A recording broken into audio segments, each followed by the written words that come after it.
Hey guys, welcome to the Park Score podcast. I'm your host, Park Score, and today I have a very special guest. I've been meaning to talk to some more photographers and videographers lately, and I was able to get a hold of a very talented one. And Alice, you want to go ahead and introduce yourself? I'm Alice. I'm a videographer slash photographer based in Montreal. I've been doing photography for about 6 years now, and I've been doing video for two. I was technically four on and off, but two professionally. Yeah, Do you yeah. have one that you favor more than the other? Like, do you lean more toward photo, more toward video? I lean more towards photo, but I realized that recently it's been more video. I'm very 50-50 with both at the moment. But I anything that involves photo, more inclined to that. Okay, cool, cool. Is there a reason you like prefer one over the other? I just feel like with photo, it's just something that I started with. It's one of the reasons why I definitely delved into it. So it's really like a foundation thing, like just the complete love I have for it. I guess it's just like, yeah, I'm in too deep now. Can't really just shift my focus on one thing or another.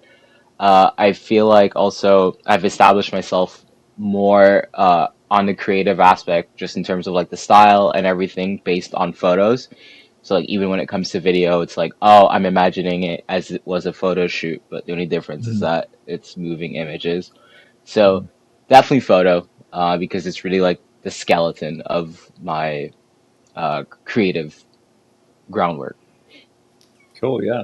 Yeah. And I mean, I'm sure most people who like have experience in that area will agree that, if you have a good foundation for just like the principles of photography and stuff like that, I mean, for the most part, like there's a lot of overlap. But, I Yeah. mean, for you, I want to get into your personal story here in a second, but before that, do you, what for you is kind of the like real difference between the medium of photo versus the medium of like video? Really, the main difference between the two is, like I said, it's really just the motion.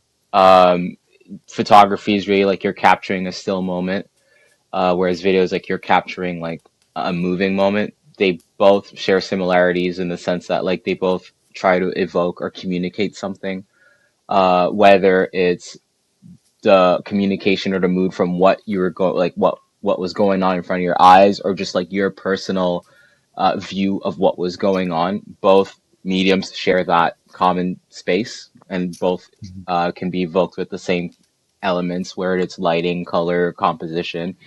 So the only the really big difference between the two, in my opinion, is just the fact that one moves and there's more motion to it, and then the other is more still. You can still create some sort of motion with it, but inherently it's more of a stable, still image as opposed to video. Cool. And so, like, as far as your personal story goes, so for the viewers at home, like, because I look at your work now and it's clear, like, okay, this is someone who has a lot of experience. They've spent a lot of time, like, honing their skill. And, I just am curious, like, what was it like for you starting out in photo, or maybe what were you doing before that? Just like walk Yeah. us through kind of what you were doing. So before that, when I picked up a camera, I was currently in college for graphic design. So initially, that was my first passion, was graphic design. I just wanted to do some graphic design, just communicate what I was doing or going through digital art. And at the time, during that time, there was like a photography class that was like a complimentary course that you could have taken. And when I was like, yeah, I'll try it out. Like I had a Tumblr blog that was just like photography stuff, like photos that I liked, and reblogged, and it was really just that. So I was like, I can give it a try. So bunch of assignments we did. There was one final assignment that we did, which was like photographing like strangers on the street, with like the lighting kit that you had, with the lighting that you learned use that to like take pictures of strangers on like a common area in Montreal. Mhm. Um, and it was cool because when I sent in my final assignment, the teacher was like, "Is photography something that you want to do? Like, is this the program you're in?" And I was like, "No, I'm doing graphic design. This was just like to get credits." And they, it was just like I mean, it was the Yeah. easiest course to get credits. So I just took it. And the teacher said, like, you have an amazing eye. You should definitely, do it more. It doesn't have to be like a profession for you. I'm not telling you to change your careers, but you have such a keen eye that you should definitely like, continue on with that. So that really like inspired me, like hearing that from like a voice of authority Mhm. in Mhm. photography, I guess.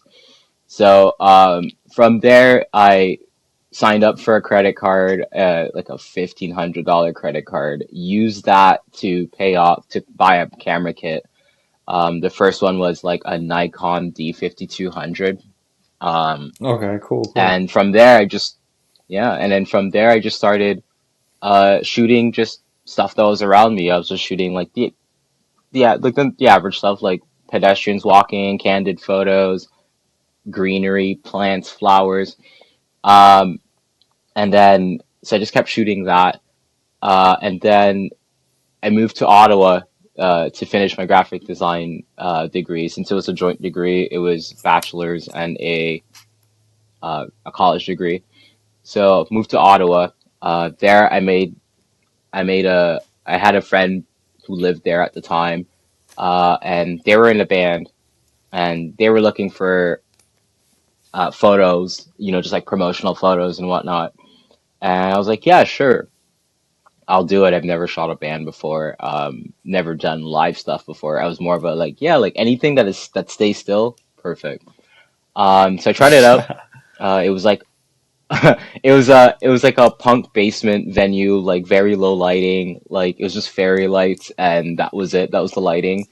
So uh, at first, I didn't know anything about like shutter speed or apertures or any of that. I just shot full auto the entire time. Relatable.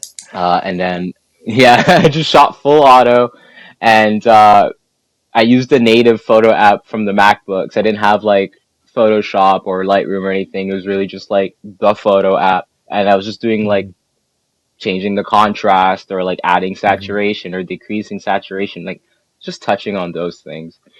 And they loved it. Like the band loved it, and then from there it was word of mouth. Like they were talking about other like towards other bands, and then they would share it on Instagram. And I'd have bands from the local bands hitting me up, being like, "Hey, we'd love to have you cover this." And I was not charging anything because again, like this was not the profession I wanted. I was like, I'm just doing this for fun. Mhm. So that happened. Just it was like a year of just shooting shows at my own volition for fun. And then once I finished with my degree in graphic design, I went back to Montreal and was still shooting stuff for fun. But I was doing some graphic design work just for myself. I was not employed at the time. I was working at Starbucks, I believe. So I was just like growing my portfolio that year. And then something shifted. I'm not sure. I think like as I was taking more and more photos, I was realizing like people were like offering me money, people were offering me like opportunities and stuff just from this, and I was like, oh, there I could do something with this, like Mhm. whether Mhm. it's a side gig or whatever, it's like, oh, I could do something with this. So as it went by over the year I was in Montreal, it was the same thing. Like bands were hitting me up to cover like their shows or take promotional shoots. I'd often get portrait bookings as well. So then I realized, I think at that point I was like, yeah, photography, that could be something I could do, uh, just to see where it takes me. So the sad thing was that like the in Montreal at the time, like photography programs were not really focused on. It was more focused on fine art photography, which is not a problem. Mhm. And not so much like, oh, how can you turn this into a business? It was really more like, oh, how Mhm. can you create art from a camera, which is Mhm. fine, just not what I was looking for at the time. So I was like, oh, I could try Toronto. I have friends in Toronto. I could like stay with them. Like I wouldn't be like a fish in a ocean, I guess. Like Hmm. I'd have connections already. So I applied to Seneca College for photography and sent in my portfolio from the stuff I already had. And they liked it. I got approved. I got accepted. And then 2018, I moved to Toronto and studied in photography there. And at that point on, it was the same thing. I just started like as if I was completely new to photography again. I was going to festivals and shows that I paid for and just brought my camera voluntarily, took photos. And then like yeah, like bands loved it, promoters loved it. I got to the point where I did like my first tour in the U.S. back like in 2019 uh, from those photos. And that's when I realized that okay, yeah, like forget graphic design, like that will be more of a side thing. This is definitely where it's at. And just from 2019, it was just a busy year. I was on like two tours, and I was just doing photography while I was in school, covering shows, all that stuff. And then I guess like at that time, I didn't like it was my photos I thought were great compositionally, but there was nothing that stood out in my opinion. It was just like the more I was shooting, the more people I got to know from photography. I was looking at their portfolios, I was looking at mine, and I was like this is an established like portfolio. Hmm. I have just photos, you know. So Hmm. Hmm. I was like, oh, how can I like make this different and like make it be like, okay, yeah, like I shot this and not like, oh, this was taken by a camera. That's it. Luckily, by the time I thought about that, COVID-19 happened, so I didn't have any reason to shoot anything. So I spent that downtime really just picking up elements I learned from graphic design, elements I learned from uh, my tenure in college for photography, and was thinking to myself, like, how can I mesh this together to make it a coherent image? And it took years. I want to say like I think like recently is when I found out like oh this is me, this is my style. Hmm. So it took over the course of maybe 3 4 years for me to try things out, see what works, see what doesn't work, see what is time consuming but doesn't pay off, you know, like visually. Hmm. So from there it was really just like I started doing some crazy stuff. I was like liquefying images and like adding insane textures to images that I would use by just scanning onto my flatbed. So that element did stick, the scanner thing, but like liquefying images and making everything all too surreal was not my thing in terms of concept photography. And From there is really just like trying stuff out. And at that time too, I had like like a big phase where I was just watching movies because what else could you do when you were locked down? So I was just like watching movies that I like. Like I was watching a bunch of Wes Anderson movies, David Lynch movies, Okay. like Cool. Fassbinder movies, and I was like just looking at like the color grading, how like they use that to evoke mood, how it's lit, and implement that into my work. And safe to say that like fast forward to like now, and that's pretty much where we are right now. It's just from years of just exploring different mediums as well, and not just photos, and figuring out how I can implement that into my photography. And so I think you hit on something like super crucial, which is that at a certain point in time, you kind of were like, this looks really professional, but differentiating myself is like going to be like sort of necessary. And like I thought what you pointed out was super awesome, which is that you took your experience in graphic design, you took your knowledge from graphic design, and then you sort of combined that with photo and stuff. And so like I mean, if you don't mind, do you mind going like a little bit deeper on like what it was that you were able to bring over from your graphic design experience like into like photo? Yeah, so a big thing was really just like color grading. Like the biggest thing with graphic design is really just like evoking a mood or and yeah, like an emotion with color. Mhm. And figuring out figuring out that way was like what helped me a lot. So one thing that you might notice with my photos is that there's a lot of color going on sometimes. Mhm. So like sometimes it'll be like, oh, let's say the light is red, but I'm like, okay, well, I'm gonna color grade it and change it to like blue and green, just because the band was like a very soft, calm band. So, Mhm. or vice versa, where it'd be like, oh, I'm doing it like red and orange because it was like a very poppy, happy band.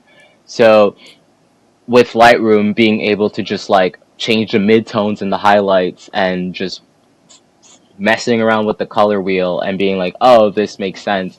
And giving that same like emotion that I felt while shooting it through color helped a lot. Mhm. Composition was also another thing. Like, of course, with photo, everything is like a rule of thirds in composition. But I feel like the way composition works in graphic design is really a lot different. It's really like fixing your eye on like a subject with Mhm. various whatever things that center around it. So Mhm. that also helped me a lot where I was like, oh, I don't need to grab like a full clean centered shot of like the subject. You know, I could just make my own little framing around it. Whether it's like, oh, someone's legs is like a slightly a little open, and then they leave like a nice triangular frame where the singer is. I could shoot Mhm. from there, or like Mhm. mic stands, or just like different props items to make a framing out of it. That's what helped me too, is realizing like, oh, like it doesn't have to necessarily be always deadpan center, nothing around it. You could create your own depth by using what's around you to frame an image. So that was one thing. I think those two things were the things that helped me a lot with graphic design. And then, yeah, just on top of that, like I said, like overlays, texturing, all that, like that helped a lot too with differentiating myself. And so I know you're like with you being so involved with the music scene and stuff. Um, I wasn't like in my research of you. I mostly dug into the photo aspect. Are you in any bands? Do you Yeah, I am in a band. nice nice So nice. my band, yeah, so my band is well, we're called Cloned Apparition. So we're more of a we're not necessarily too punk or too hardcore, but we definitely do have some inspirations from that. We're definitely more of like an alt rock shoegaze-ish band. People have called us all sorts of different things. I feel like we just play around a lot of directions that people don't know what to consider us. But I say we're alt rock, post-hardcore, grunge gaze, kind of whatever. But yeah, that band started. It was a COVID project. Initially, we were like, "Oh, we're locked in. Let's start a band." And we initially thought that this was just gonna be like just a local band. We were like, "Oh, we're gonna play two live shows a year, to like 20 people, and then call it like just call it for the year, and then maybe Mhm. write some more stuff." But when we released our EP back in 2023, our first one, it like bl- blew up, blew up in the sense that I didn't think it would get that far. Uh, to like very weird numbers where we were hitting like five digits for every song of ours now has like five digits. I think one just hit like 100,000 streams like recently. So we didn't think it'd get that far, and the hype was just insane. People were asking for more songs, so we had to write a two-song EP in November, and then from there it really propelled. Where we've been getting like weird tour offers, and like we got signed to a record label that's supposed to release something soon. So that was one of those things where I was like, this is not gonna take me anywhere, and here we are, you know. So Yeah, no, that's sick. Okay, so like within the band, what's your role? Are you the singer? Do you do like instrumentation? yeah, so I'm the vocalist. I just sing in this band. I do take some parts in writing in terms of instrumentation, but for the most part, when it comes to writing, I feel like every person does their part. We just try to blend it together and make it a track. You know, we don't try to put too much emphasis on one thing. So we all try to give in our input if we need, but for the most part, anything that we do, that's what we have in mind. We just share it and then we try to blend it together. But yeah. Also, unrelated to the music part of it, like I'm pretty much my own creative director in terms of that band too. In Cool. terms of Yeah, just like that creating was my next posters and question. making promotional stuff. Yeah, so Nice. most of the posters that were done there and most of the stuff visually is like on my direction. I felt like it wasn't something that I was like I wanted to do straight up. I was like, oh, for running the Instagram, I'm gonna run it. It was really just like Mhm. uh I was posting stuff and I was making just content for fun. I was sharing it with the band. I was like, wouldn't it be cool if we like made this? And they were like, this is cool, post it. And now we have like a certain direction where I feel like is very a sort of a callback to like the 2000s, but not like in a cheesy gimmicky way. You know, it's just like this happened, and we try to like make it as tasteful as we can without giving it off like as if I don't know, like just not in a gimmicky way. It's just like we truly like the 2000s. We were there for most of it. You know, like I think the youngest person in that band was born literally in 2000. So like that is our childhood. Might as well just like embrace the aspects of it and also given the fact that we all love like bands that came out even before we were born, and just looking at their promotional work and their visual work and trying to like get some inspiration off of that. So yeah, so I'm pretty much responsible for the creative direction of the band as well. Nice. And so I mean, it's really cool. Like the, the fact that you're sort of wearing all these hats, so to speak. Do you find it difficult, like Yeah, sort of balancing all of that? Or like, do you have to sort of keep good track of like how you're managing your time or like how is that like sort of balancing all that? it's it's tough. Lately it's been more tough than ever, because everything has just been taking off at levels where it's like it's difficult. The bright side with Cloned, however, is that I think we all have, like, most of us recently just got hired like full-time office jobs. So I feel like we already have a schedule set to ourselves where we're not taking it too far, where it's like, oh, our sole focus is the band.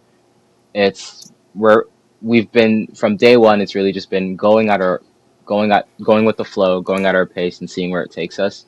So we've never forced ourselves to go out anywhere or do anything. But it's definitely been hard to balance. For example, like yeah, like my photo and my day job, and like photo video, my day job, and clone, for example. Um, it's been it's a little tough trying to figure out what works out. Like if if we don't have any runs set up, then it's fine. It's like okay, yeah, Thursdays I have practice, and that's it. But when it comes to like planning out runs and stuff, it's like okay, cool. Well, I have these like gigs to do, and then I have my day job that I have to ask for time off, which might not happen. And then I have to focus on like 3 days or 3 to 7 days of being out of town and figuring out what to do, like financially at least sometimes. So it's gotten easier per se, but it's definitely still like not the easiest thing to balance those three things. Mm-hmm. And so earlier you were talking about how in Montreal, when you were learning photo, there was sort of this focus on like the fine art aspect of it versus sort of the more focused on maybe the commercial aspect of creative work. And one thing that I kind of like I'm always looking to explore here on the pod is like the sort of balancing act that like professional creatives have to do with trying to balance the artistic or creative aspect of whatever your work is, and then also like the marketability aspect of it.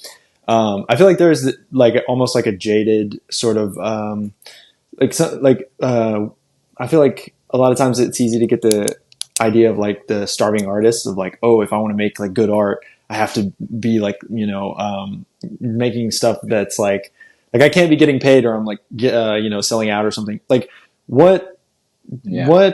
what's your, I guess, stance on that whole thing? Like, how do you sort of find the line between like being creative or artistic and also sort of like making a living? It's I mean it's definitely like not the easiest thing to find that balance. But I feel like as like as the market has grown because of social media, I feel like especially let's say like my full-time job is like doing graphic design and taking photos for a record label. So it's the creative part is not there per se. Like I can't do some crazy color grading or stuff with it. But what I've noticed lately is that like lots of places are trying to like differentiate themselves uh on social media or just by branding, Mm-hmm. especially with just like the way that we consume information and we consume ads all the time. Mm-hmm. I feel like we're now slowly getting at that point of the balance where you can make something creative and marketable. But I wouldn't say that it's like selling out per se to market yourself while being creative. I feel like what really counts is really just the intention.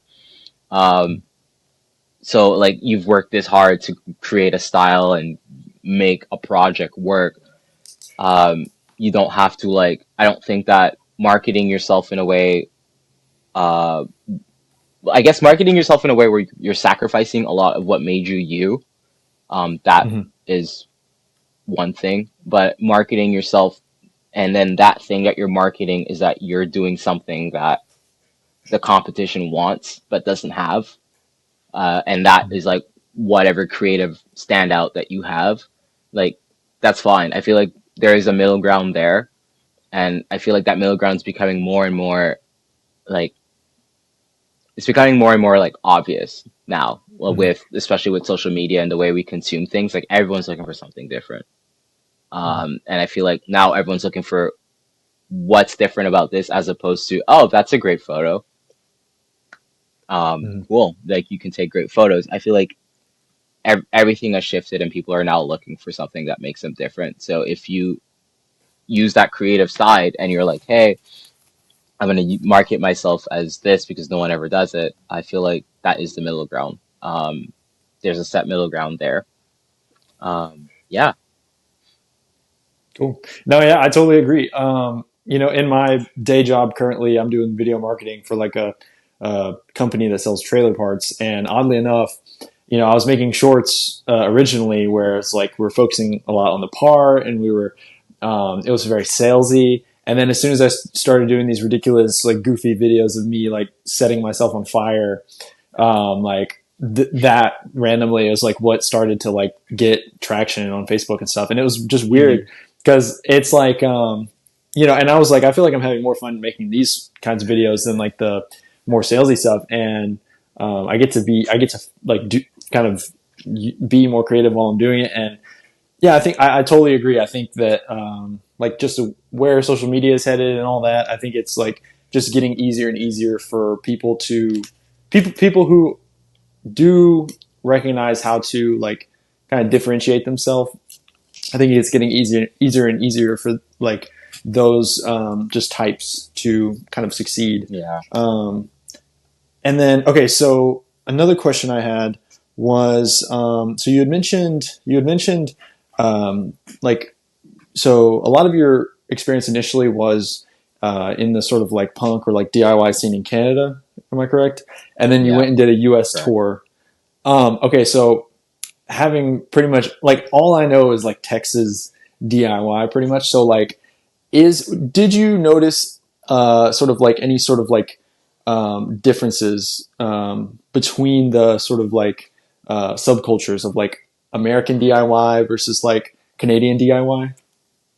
Oh yeah, there was definitely a big difference between the two. I feel like Canadian DIY is in retrospect like absolutely a lot smaller than like American DIY. Our communities are not as big.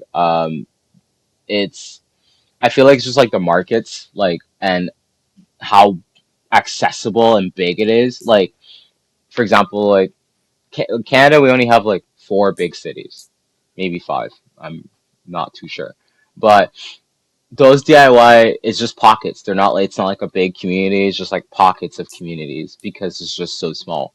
Um, and I feel like in America, like the DIY scene in America, I feel like it crosses a lot. Like it doesn't matter if you're hardcore or you're doing indie or you're cyber grind or whatever. I feel like it crosses paths a lot. So therefore the community is not just pockets, but like a literally Mm, like a big community. So I've mhm, noticed that a lot. And I feel like because it's such a big community, it has more of a family feel to it where it's just like no one's trying to like one up each other or anything. Like there are certain scenes that I've been in, DIY scenes I've been in certain places that have been very like I'm like competition, I guess. They're all trying to get the big shot in. mhm, Um, Montreal is not like that, so that's fine. Like that kind of I would say that's probably the closest to like American DIY that I've seen outside of America. But I feel like everyone's just trying to like like everyone in America is just there to support each other and cheer each other on. And it doesn't matter if let's say a DIY band is gets a big break and is all of a sudden no longer DIY. It's like there's no vitriol there. It's like yeah, like mhm, they grew and we're happy for them. Like they're representing us, you know, even though they're playing big shows and touring all over the world. It's like they're still representing us, and if not the mhm, entire city they come from. mhm. So, um, yeah, I was a bit shocked because you know, like in my predisposition of like America before I moved was like, oh, it's very individualistic. Everyone's for themselves. So I thought that like, oh, the DIY scenes I was involved in when I was doing those tours, I was like, oh, like this is probably gonna be like the most cursed shit ever. But it wasn't. I've never had a bad experience. I don't think I've ever had a bad experience with any of the American shows I've been to, whether I've like attended or worked for or played. Um, they were all DIY and everyone was just lovely and was like very welcoming and every time we like leave they're like please come back like they're so like DMing us sometimes being like you should come back we miss you it feels like we were a part of it like even though we don't live there it felt like we lived there and that's something I don't necessarily get a lot of in the Canadian scenes I've like been involved in and worked at like even with like Canadian tours I haven't gotten that sort of feeling yet. But yeah, in America, it was just like every town I went to, they made me feel like I was living there. Like I would leave a show and I'd be like, "Oh, I'm gonna go home," and it's like, "No, my house is 12 hours away actually, so I'm gonna sleep in the van." But yeah, it's just I feel like that's the big difference. I feel like because there's such a huge community, and it feels like it's like the entryway, like to getting into music. Everyone wants the best for everyone, so that's one thing I feel like America has over Canada. It's definitely just like the immediate sense of belonging every time you play a DIY show or go to one. Cool. Nice. Um, and then, okay, so having done, like, having had so much experience, like, in shooting shows and also just, you know, doing the work you do with your band. I remember whenever I was in film school, something that they harped on us at the very beginning about was this whole concept of like cliches and how you want to avoid cliches and Mm. so being where you are now like in your career or just like in your artistic journey, what things have sort of what things sort of stand out to you as being sort of cliche now? And it can be anything. It can be in music or it can be in photo. Just any things that are like standing out to you now Yeah. as sort of being Uh, cliche. Maybe that you would have there's even yeah, there's embraced previously. yeah. So I was gonna say like I feel like the biggest cliche right now in like at least music photography in my opinion is the whole slow shutter flash. Just the light dragging, like the subject is like clear, but there's light dragging everywhere. I was guilty of that. um, in like 2016 until 2018. Yeah, and it's just I mean like it was cool at first. It was fun. It was unique. It was cool. And then I feel like it's just like there was one point where I'd scroll on Instagram and I'm seeing 7 photos in a row where there's like 7 posts in a row where there's at least one photo of someone just like moving this like slow shutter and just dragging light.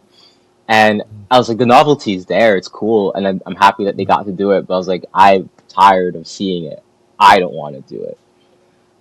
There's like so many others too. I feel like the common cliche that I've seen a lot of is the whole like cheesy cheesy captions on like live shots, like the whole inspirational quote on music photography stuff. I've never done that. Mhm. But I feel like it was just like they brought in like the oldest time cliche on social media photography, and then put it into live music. And I was like, I don't see what's going So is on. it like I feel like sorry, didn't mean to cut you off. Is it like no, no, like yeah, go ahead. quotes, like famous quotes, Yeah, or it'll be okay. like famous quotes or just like inspirational Tumblr-esque quotes that you'd probably see on like Mm. a pseudo intellectual account on Tumblr. Um, Nothing wrong with that, but it was just like I always see a caption as an extension Oh of yeah. what you're trying to evoke with the photo. And if you can't do that, then it's just explicitly what the photo is.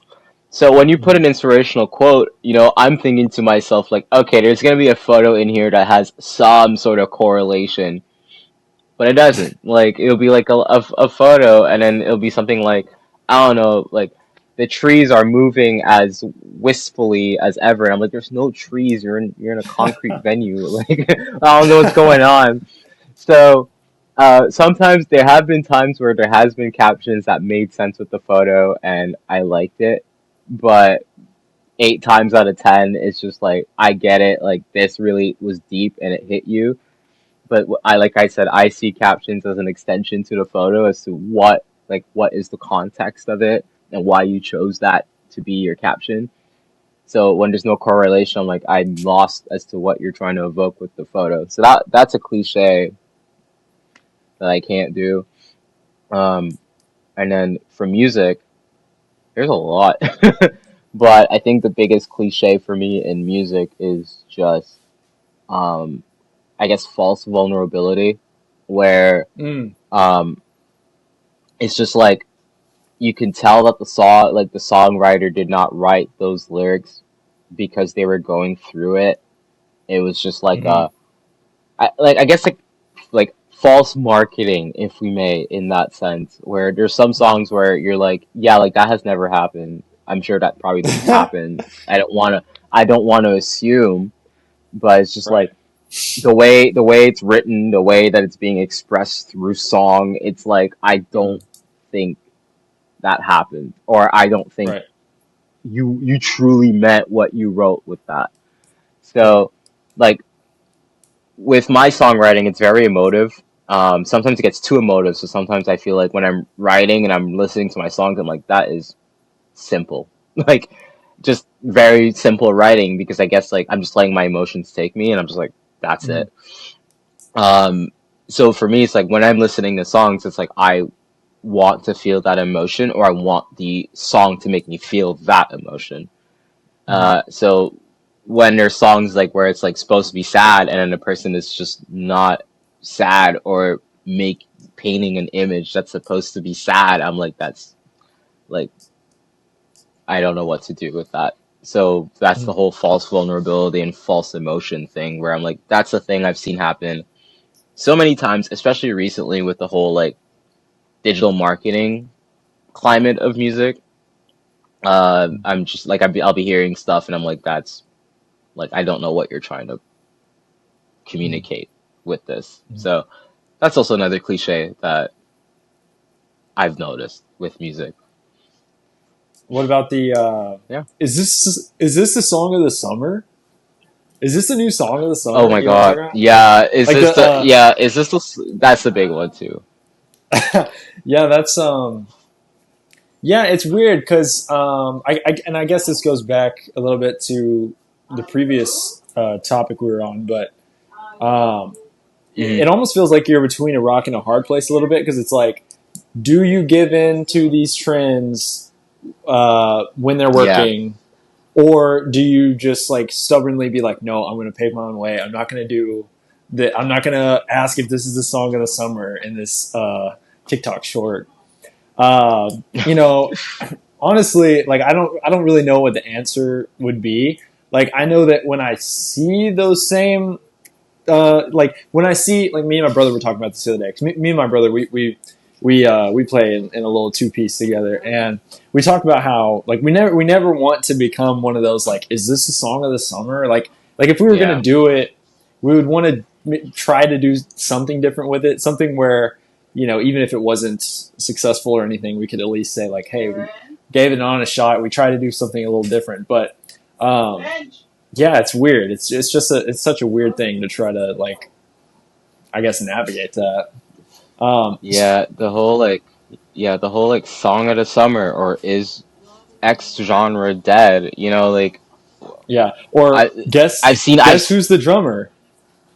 yeah, You guess seen that oh one? those ones I've seen. I saw like one. I saw two like today, and I can't. But I'm happy that like my band has been like unanimously like, who cares? We're not gonna do that. If we ever have to promote something, it'll be like a reel being like our song's out, like, Oh or yeah. we're on tour. Like we're not gonna do Mhm. the whole like, oh yeah, song of the summer, or then like or like flood your feed with like just 25 different reels with the same clip snippet of our new song. So Mhm. Oh yeah, never yeah. doing that. But there was a local band yesterday that I saw like, so we have a DIY outdoor venue. So there is a bridge that connects two streets, and under that bridge there is like a green park. It's like there's a skate park on one end, and then there's like a railway, a cul-de-sac, and then like another like green area. So they play at the cul-de-sac, and good for this band because they played a free show, and I think like 200 people showed up. So it was a huge turnout, great turnout. But I think that show happened 3 months ago, and they've still been posting clips of that show like every day with the same song every day. And it got to the point where I got really annoyed, and I was like, "You have to Mm. have more videos." Like Mm. whatever, like you could do the whole marketing, like, oh, is this the song of the summer, or oh, like who said Nirvana's dead, like whatever, Yeah. do that, whatever. But at the very least, like have different footage of like Right. maybe there's other shows you've played. Right. So that's one thing too. Like I've noticed that a lot too, where like lots of bands are just like, it's not only the, oh, is this a song of the summer, but it's also like the footage of the same show that happened like five Mhm. months ago that they're posting all the time, and it's just different prompts. I'm like I don't know, but I'm happy that we don't do that. We don't have to do that. We we're very like I said, we're very go with the flow. If we have a song and it tanks, it tanks. At least we did it, you know. Mm. Mm. If we have a song and it does good, same thing. We're gonna be probably a bit more excited, but we'll be like, yeah, we did that, you know. Like Mm. we it's very rare that we market our stuff to that degree. Like at the very most, we'll be like, "Oh, this song's out. Go listen to it. Mm. Don't bug me." That's it. So so okay. So from what it sounds like, so you had mentioned earlier that it seems like your band has achieved like a relative level of success that most bands would be like pretty happy to get to experience. What do you feel like you guys have done that has like worked, and then what, if anything, do you feel like you would have liked to have done differently? I feel like what has worked on our end is, I think it's just the fact that like we we are all very involved in our local scene. We've gone to shows, we've showed up to almost every show, we supported bands even though it was like six people playing. Like there was a cold period of time in Montreal where there was only 6 people showing up at shows, and it'd be like with bills you thought would like sell out. So we're Mhm. very involved in our scene. Like either we show up for it or we're doing some coverage for it. Where like we just love our scene, and I feel like when we started this band and we were like, oh, we're playing our first show. Um, I think it was just people being like, oh yeah, like finally, like they made a band. That kind of reaction was like, oh, like they've been involved in the scene. Like finally, they started a band. So that helped a lot too. I also feel like our first show being with like bands that have a name already in the scene. Uh, like we played with Spite House, and they're like big here. Like they recently played like Outbreak Fest and like Yipper Fest in Europe. Like they're growing.